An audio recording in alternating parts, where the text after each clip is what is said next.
Trajtimi i mëlçisë së ndryshme në shtëpi, 5 pije gjatë natës që mund të parandalojnë grumbullimin e dhjamit. Cila është mëlçia e ndryshme? Çfarë është mëlçia e ndryshme? Çfarë shkakton atë?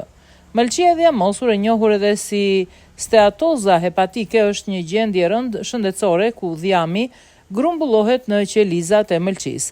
Disa nga faktorët e rrezikshëm të kësaj gjendje përfshin obezitetin, pirjen e rëndë, rezistencën ndaj insulinës, trigliceritet e larta të gjakut dhe disa medikamente. Edhe pse gjendja është kronike, ka disa këshilla që mund të ndiqni për ta mbajtur atë nën kontroll. Çaji jeshil. Çaji jeshil nuk është vetëm i shkëlqyeshëm për humbje peshe, por është një pije e njohur që mund të ndihmojë në parandalimin e grumbullimit të yndyrës në mëlçi. Ky çaj është i pasur me antioksidant dhe katekina, të cilat ndihmojnë në nxitjen e metabolizmit dhe nxitjen e djegjes së yndyrës. Ju mund ta konsideroni një filxhan çaj jeshil para gjumit për ta pirë për të reduktuar akumulimin e qelizave yndyrore. Qumësht shafran i Indis. Shafrani i Indis, një erëz e fuqishme antiinflamatore, nuk është vetëm e mrekullueshme për humbjen e peshës, por ai ofron përfitime të mëdha për ata që vuajnë nga mëlçia e ndryshme. I quajtur shpesh qumshti i artë, kjo është një pije qetësuese e natës që mund të përfitojnë shëndetin e mëlçisë. Kurkumi, përbërësi aktiv i shafranit të Indis, ndihmon në reduktimin e inflamacionit dhe stresit oksidativ në mëlçi, duke parandaluar kështu depozitimin e yndyrës. Uji me limon. Uji me limon nuk është një pije shkëlqyer në mëngjes për të hequr kilogramët e tepërt.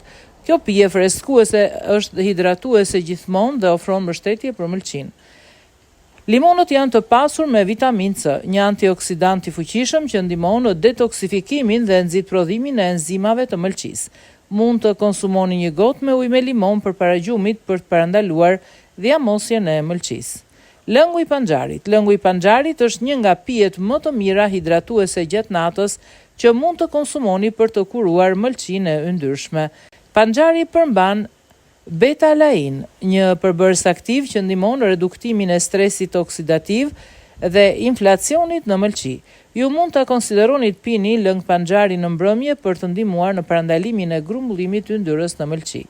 Çaji i kamomilit. Çaji i kamomilit nuk është vetëm i shkëlqyeshëm për t'ju ndihmuar të bini në gjumë, por mund të bëjë mrekulli për shëndetin e mëlçisë tuaj. Përveç efekteve qetësuese, çaji i kamomilit mund të përfitojë edhe shëndetin e mëlçisë. Ky çaj është i pasur me antioksidant që mund të ndihmojnë në reduktimin e inflamacionit të mëlçisë dhe të mbështesin proceset e saj të detoksifikimit. Ju mund ta shtoni këtë çaj në rutinën tuaj të natës për të luftuar problemet e mëlçisë së ndryshme.